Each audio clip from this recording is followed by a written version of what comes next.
Hi, friends. Welcome to Patrick's AI Daily News Brief, where we help you stay up to date on what's happening in the AI world. Thanks to Informanos Analytics and Artificial Intelligence for sponsoring this episode. Okay, to get us started, Apple just dropped a massive update to Apple Intelligence, pushing its AI deeper into iPhone, iPad, Mac, Watch, and Vision Pro. New features include live translation, visual intelligence, and creative upgrades like smarter Gemoji and image playground. Fitness gets a boost with Workout Buddy, which uses your health data to deliver personalized spoken motivation in the voice of Fitness Plus trainers. Meanwhile, shortcuts can now tap directly into Apple's on-device LLM, and third-party developers are already rolling out apps powered by it. Now, what makes this different from other AI releases? Apple is betting on privacy by design, keeping most processing on device and using private cloud compute only when needed with code open to independent inspection. The question is, will Apple's blend of deep OS integration plus privacy first AI set the gold standard, or will users ultimately prefer rawer but more powerful cloud driven models? Okay, next up, Google's Gemini app just hit number one on the US iOS App Store, overtaking ChatGPT, fueled by its viral Nano Banana image editing model that's already being used in 500 million plus edits.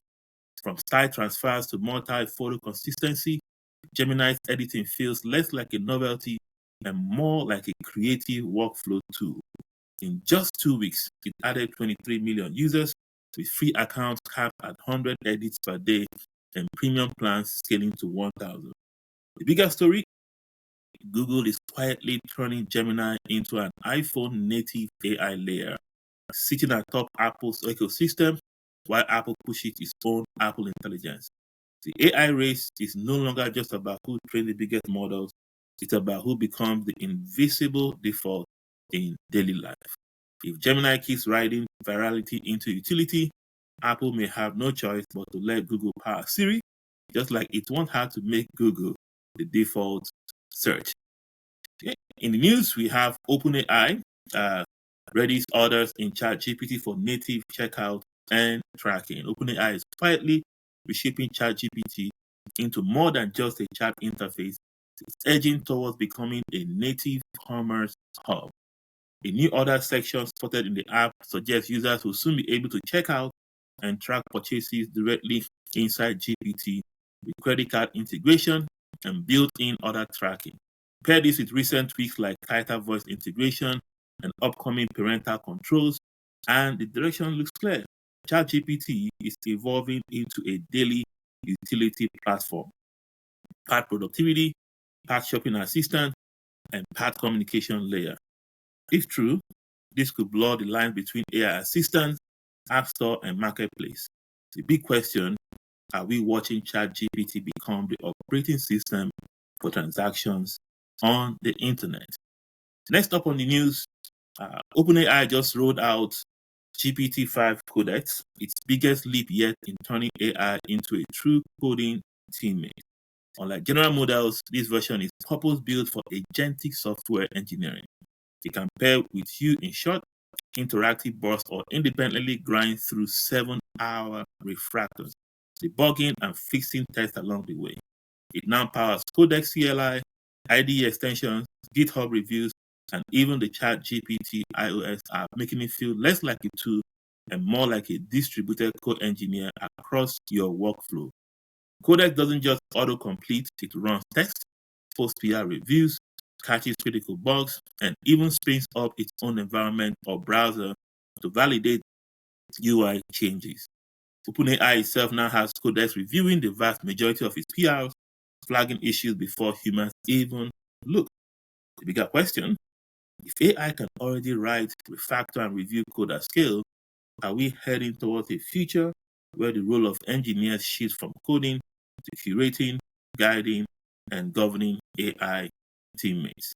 Okay, next on the news, Anthropic just landed a big win with Apple, called Sonnet 4 is now natively integrated into Xcode 26, Apple's flagship IDE. That means developers can log into their Claude account directly inside Xcode and use it as a coding assistant, debugging, refactoring, generating documents, creating Swift UI previews, and even making inline code edits all via natural language.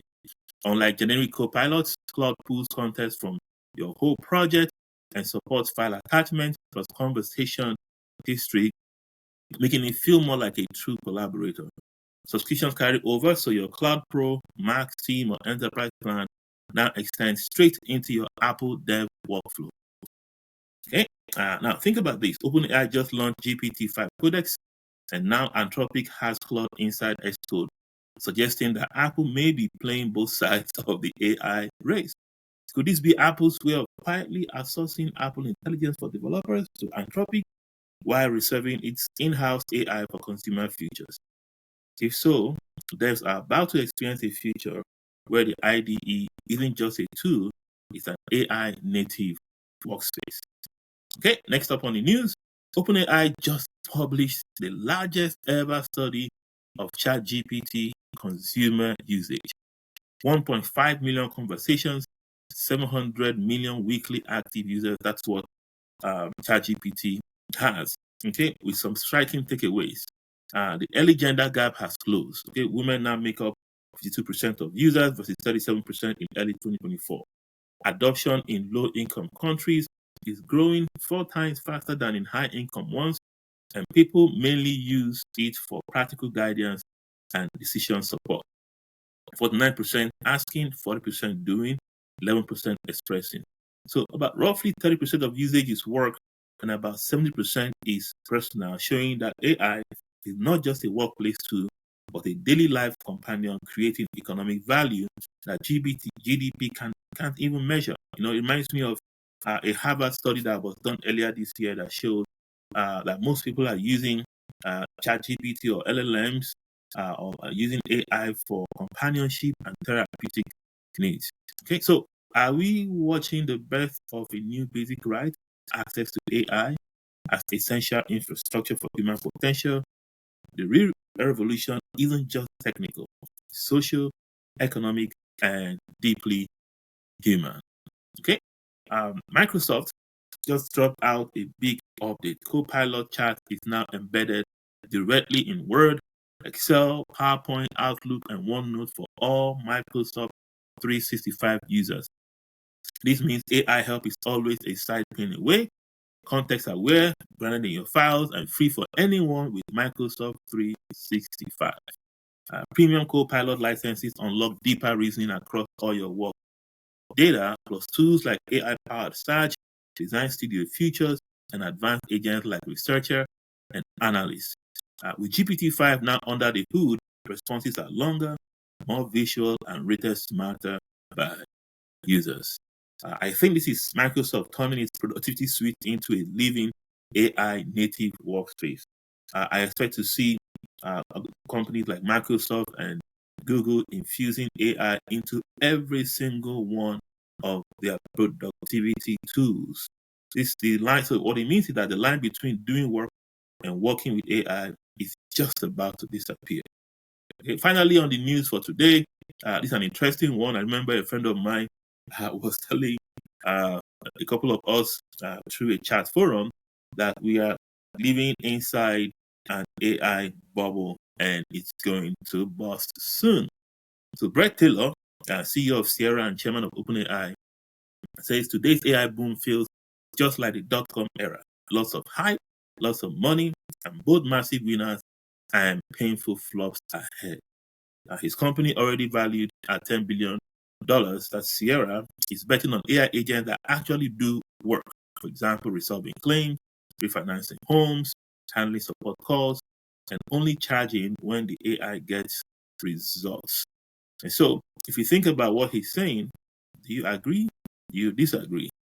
The question he's asked is his question, his perspective isn't whether AI is going to reshape the economy, but it's who's going to survive the bubble when it busts. So in AI, outcome-based business models may decide who becomes the next Amazon and who become the next pet.com. I think we're in for a great ride, and I believe with all my heart that AI will create great opportunities for folks. So as we wrap up today's episode, two quotes that come to my mind as I think about the future of work and I think about how AI is impacting jobs, impacting work, impacting lives. This first quote by Eric Hoffer: "In a world of change, the learner shall inherit the earth, while the learner shall find themselves perfectly suited for a world that no longer exists." And the last quote for the day by Peter Drucker: "The best way to predict the future is to create it." And so I think there's an opportunity for folks to learn more about AI and start thinking about how they can integrate AI into their everyday life, for what they can also do to create opportunities for themselves in the future. Thank you very much for joining me today for today's episode of the AI Daily News Brief. Have a wonderful rest of your day. See you tomorrow.